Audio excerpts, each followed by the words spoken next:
Welcome to the Health Solutions for the Wildlife Radio Show, a radio show dedicated to empowering all computer users to get a solution to the health problems inherent in today's wildlife. This is the number one health issue for the 21st century. My name is Adetutu Ijoshe. I'm talking to you from the Vauxhall area of Union Township in New Jersey, here in the United States of America. I am a coach, author, consultant, and speaker on health solutions for the wildlife. I help people to understand the wildlife, what goes on in their bodies when they're using the computers and all computerized devices, such as cell phones, iPads, and so on. You never thought those were computers, right? But then they are. This radio show is taking place at 6 p.m. today and will take place every Friday evening unless there are programming changes. We will be continuing where we left off last Friday.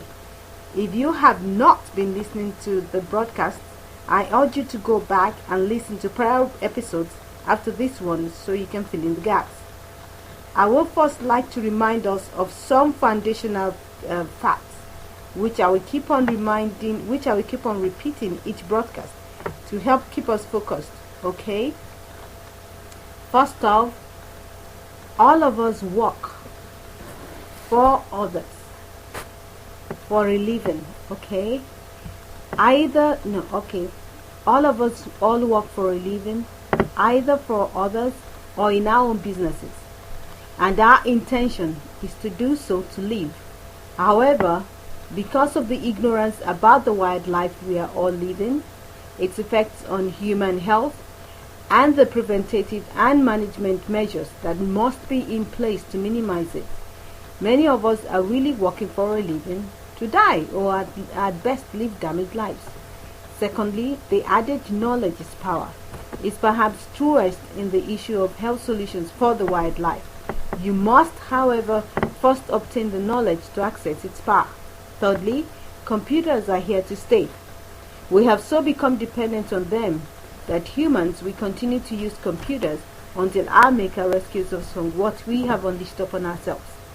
Fourthly, the computer is a dangerous tool, like a knife.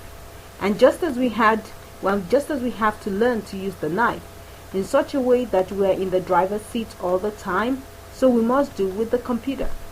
As losing control to the knife is suicidal, so is losing control to the computer. The fact that we have globally collectively decided that the best way to build a global economy is by destroying nature and trying to fix it, a feat we have no ability to do, is actually evidence of the fact that we have a global mental problem.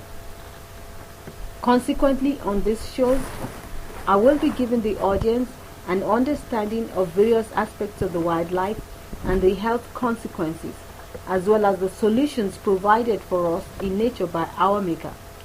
Last week, we continued a conversation about the contribution of computer use to the weight gain and obesity dilemma that many people face today. Over the last 2 weeks, we have learned that in today's world's discussion about the subject of obesity, there is a noticeable silence about the contribution of computer use to this health problem. We also learned that computer use is a low body activity exercising is a low body part exercising activity, which is a recipe for weight gain, since most of us spend so much time in this activity. In addition, the kind of stress that computer use produces is not one the body is coded to handle, thereby resulting in a deficiency in its ability to meet other needs, and thus resulting in a deficiency in its ability to meet other needs as it tries to handle this unusual stress, which forces it to use up more stress handling resources than necessary. And it results in the production of stress-related biochemicals such as cortisol, which have been shown to be complicit in weight gain. In fact, computer use makes us to produce an extra abundance of stress handling capabilities and resources, and yet our bodies fail to totally handle the stress.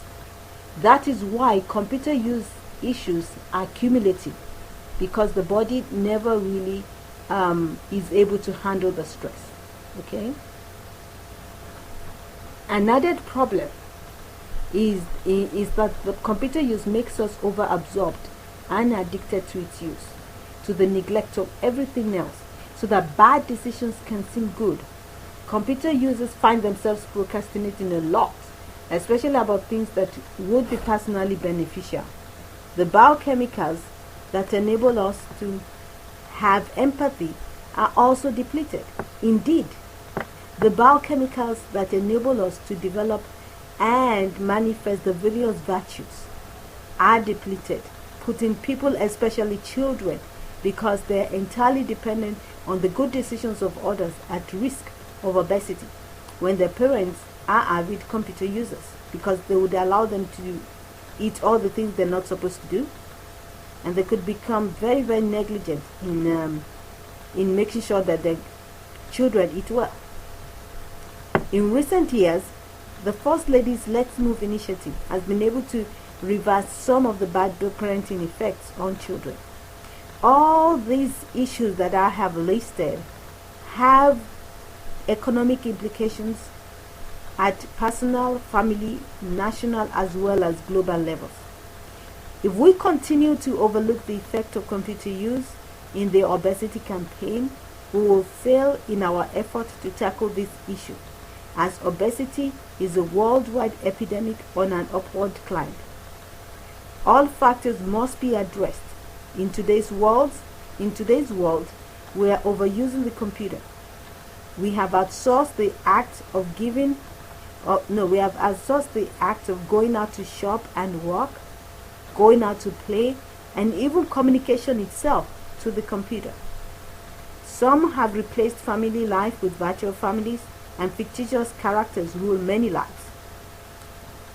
If it was possible to outsource eating, so there is no need to move from one spot, some would. We have become so addicted to computer use, it is scary to imagine what could happen if, for any reason, the Hebrew symbols that give life to the codes we write fail to do so. We have become so totally dependent upon a system that we have absolutely no knowledge about, nor can ever have knowledge about, as it is in the realm of a maker. Many even refuse to acknowledge today. This is where we'll stop today and temporarily conclude our discussion on this topic. I cannot overemphasize the need to go back and listen to prior episodes, even if you have been around every week. We humans need to hear things many times before they become sufficiently coded into the database of our hearts for us to take action concerning it. To get more understanding of these issues and to learn more, get a hold of the book Obesity and Computer Use by Adetutu Ijoshi. That is true.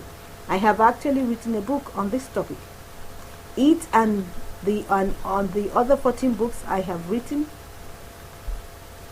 meaning I have actually written a total of 15 books so far on the wired life, that is on the health effects of computer use, are all available at Amazon.com in print and in ebook format for most ebook readers, including Kindle, iPad, Sony, and so on. Also visit my website www.foodsthathealdaily.com. The name is a combination of 4 words: FOODS, foods, THAT, that, HEAL, heal, DAILY, daily. That is FOODSTHATHEALDAILY.com, foodsthathealdaily.com. There you can find more information. You can also direct people there, as well as purchase my books through the book gallery and the e-store, okay, on that website.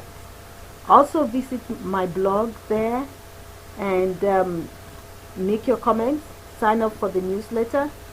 Remember to go through the various articles. There are also coupons available on the site that will enable you get some of the books at a discount. Remember to take full advantage of everything that there is on that site. I have actually written quite a number, of articles, and over time I've written a number of blog articles and articles that are on article websites over time. There are quite a number of them.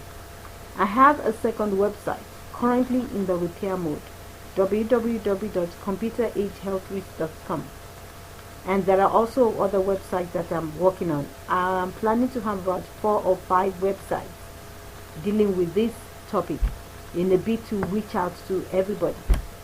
Okay, and I will inform all of us on this show about each one as they become available for access.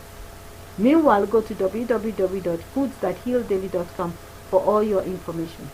Come by again next week. If it's Friday at 6 p.m., it is time to learn more about the wildlife and how you can protect yourself. Contact me by email at adetutuijoshe@gmail.com. That is my first and last name at gmail.com. That is adetutuijose@gmail.com. Or you can use computerblessings@gmail.com if you prefer. See you again next week. Meanwhile, share this broadcast with all that you know in every way you can. Share the YouTube video link, let it go viral, and let the media begin to talk about this issue. And let there be a national and global conversation that saves many lives, including yours. Thank you, everybody, and good night.